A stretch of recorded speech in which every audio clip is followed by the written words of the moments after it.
कृष्णा साथियों, 5वें एपिसोड में आपका स्वागत है। हम लोग मंदिर वन के बारे में आपको सारी जानकारियां, विस्तृत जानकारियां देने की कोशिश कर रहे हैं। अगर आपको ये सब चीज़ देखना और सुनना और यहाँ के दर्शन करना अच्छा लगे तो आप हमारा चैनल को सब्सक्राइब करो, शेयर करो, ताकि सब लोगों तक ये जानकारियां पहुंच पाए।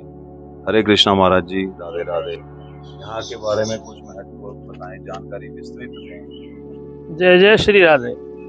ये भांडीर वन जो कि ब्रज के मुख्य वनों में वन है। ब्रज में 12 मुख्य वन है, उन वनों में भांडीर वन है।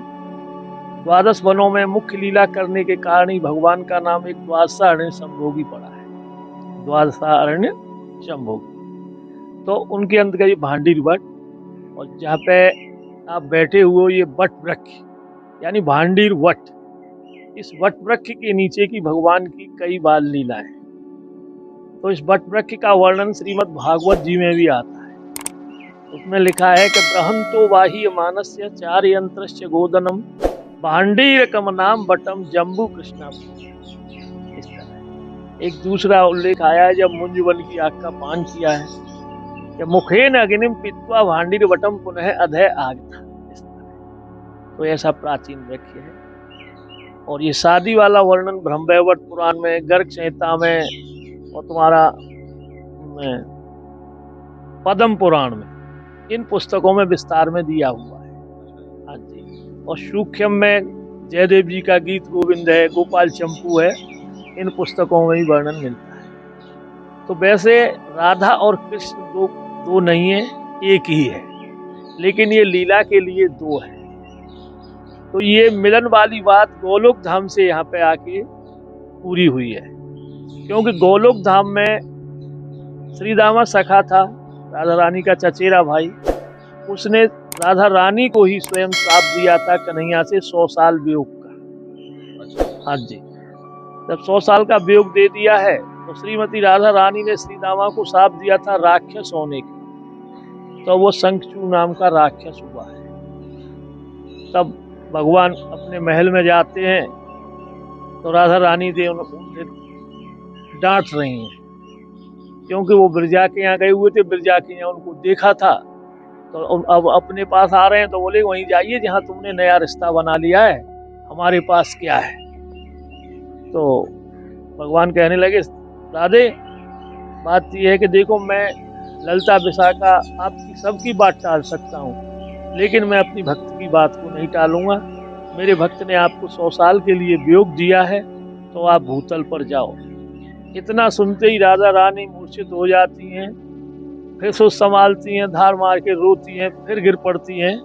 तो कन्हैया जी उन्हें सांत्वना देते हैं कि श्री राधे, हम तुम तो ऐसे हैं जैसे दूध में सफेदी, अग्नि में दाहिका शक्ति, बगैर मिट्टी के कुम्हार बर्तन नहीं बना सकता, बगैर सोना के सोनार जो है आभूषण नहीं कर सकता।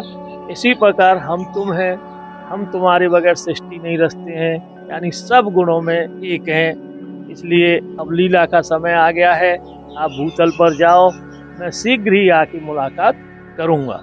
तो वो मिलन भांडीर वन में ही हुआ है। तो इसके लिए नंद बाबा की तो गोद में आए हुए, और आते ही अपना इस क्षेत्र में एकदम मौसम को गड़बड़ कर दिया। दिन में तारे टिमटिमा रहे हैं, बिजली कड़क रही, तूफान आया, रोने लगे। तो नंद बाबा भयभीत हैं और कन्हैया जी रो रहे हैं। तो नंद बाबा कह रहे हैं कि कोई रक्षा करो, कोई रक्षा। तो ये राधा रानी का जन्म स्थान रावल पड़ता है। जब ये रावल दक्षिण दिशा में है, तब राधा रानी का इधर जब आना हो रहा है तो नंद बाबा ने क्या देखा है, जैसे कोट सूर्य समप्रभ, इतना प्रकाश चला रहा। उसको देखते ही नंद बाबा एकदम घबरा जाते हैं, कन्हैया को अपना दुपट्टा उड़ा लिया और कस के बैठ गए और राधे बचाओ बचाओ इस तरह कह रहे हैं। तो नंद बाबा ने जैसे ही आँख खोल के देखा है तो एक 16 वर्षीय बालिका उनके सामने खड़ी हुई। तो नंद बाबा बोले, बेटा आप कैसे, आप कौन हो, इतना मौसम भयंकर है और आप लोग कैसे आई हैं। तो बोली, बाबा मैं ऐसे ही बन सकी हूँ, घूमती रहती हूँ, आपको वह भी देखा तो मैं चली आई। कि नहीं बेटा, आप अपना सही परिचय बताओ। नहीं बाबा, लाला को मुझे दे दो। अब अपरिचित को कैसे दे दे कोई, जब तक उससे कोई साक्षात्कार नहीं हो। तो नंद बाबा ज्यादा अनुनय विनय कर रहे हैं, तो एकदम राधा रानी ने अपने दिव्य रूप के उनको दर्शन करा दिए। जब दिव्य रूप के दर्शन हो जाते हैं तो नंद बाबा उनके चरणों में नतमस्तक हो गए और बोले कि देवी, जैसे मैंने गर्गाचार्य जी के मुख से सुना था कि ये कोई सामान्य बालक नहीं है, पूर्व परमेश्वर हैं और इनका विवाह शक्ति राधा रानी के साथ भांडीर वन में ब्रह्मा जी कराएंगे, तो वो समय आ गया है, लो अपने प्राणनाथ को संभालो और अपना मनोरथ पूरा करके लाला को मैया को दे आना। ऐसा कहकर नंद बाबा अपनी गायों को देखने चले गए हैं। राधा रानी इस बट वृक्ष के नीचे आई हैं, तो यहाँ क्या देखा है, बड़ा सुंदर मंडप बना हुआ है जिसमें मोती माणिक जड़े हुए हैं, भ्रमर गुंजार रहे हैं और एक छोटा सा पालना है सैया। तो उस पालने में आते ही कन्हैया जी को लिटाया है और ब्रह्मा जी का आह्वान किया है, क्योंकि ब्रह्मा जी ने 68,000 वर्ष पूर्व काल में तपस्या करी है पुष्कर में जाके। जब भगवान प्रसन्न हुए, बोले क्या चाहते हो, कि मैं राधा रानी के दर्शन करना चाहता हूँ। तो स्वयं नारायण भगवान ने उनसे मना कर दिया कि विप्रदेव माफ करना, अभी आपको राधा रानी का दर्शन नहीं होगा, समय आने पर होगा। ये राधा रानी को मालूम था, क्योंकि दोनों एक है। उन्होंने कहा उनको वहां वरदान मिला है, उनका काम पूरा होगा और हमारा भी बन जाएगा, एक पंथ दो काज। तो ब्रह्मा जी का आह्वान किया। अब जैसे ही ब्रह्मा जी आने का टाइम होता है, कन्हैया जी अकस्मात प्रकट कुमार शिशु से एकदम बड़े हो जाते और खड़े हुए हैं। तो ब्रह्मा जी ने आती क्षमा प्रार्थना स्तुति करी है, सिर झुका के बैठ गए हैं।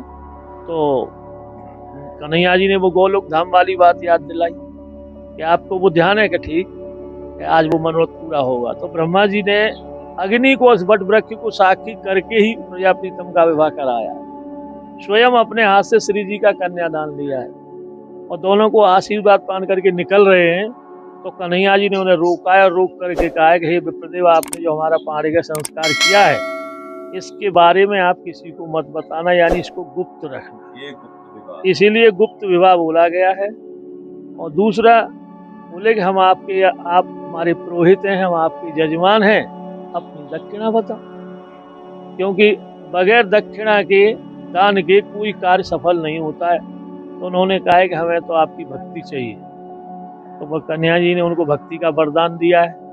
जब ब्रह्मा जी यहाँ से चले गए हैं, तो जुगल जोड़ी सरकार विहार करती है, तो विहार करते करते कन्हैया जी अपने उसी रूप में आ जाते हैं। इस तरह बाल लीला में, बाल रूप में ये शादी हुई है, जिसका वर्णन ब्रह्म वैवर्त पुराण में, गर्ग संहिता में मिलता है। मैन लीला तो ये है।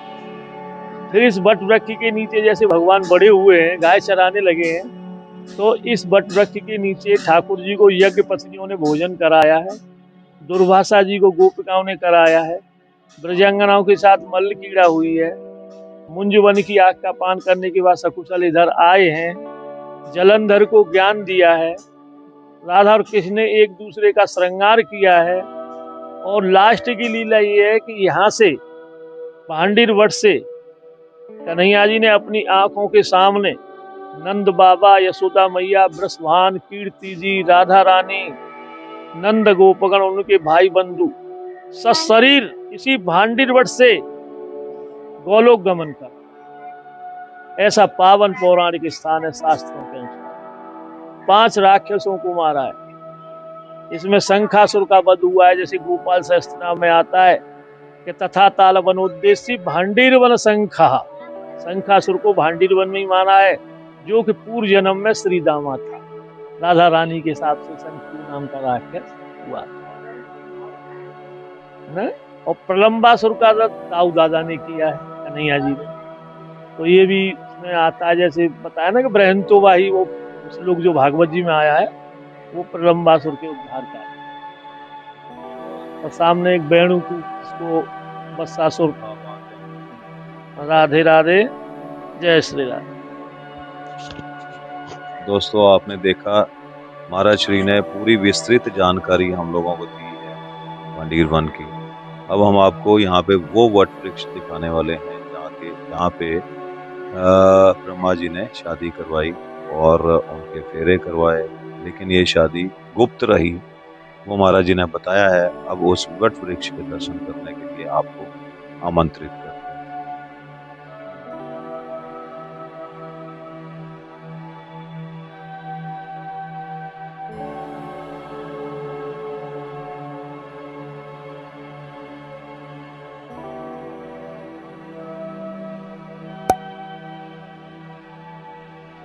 अगर आपको हमारा चैनल अच्छा लगे, इसमें वीडियोस अच्छी लगें भक्ति मार्ग पर चलने के लिए, देखने के लिए, इस चैनल को लाइक करें, सब्सक्राइब करें और आगे शेयर करें।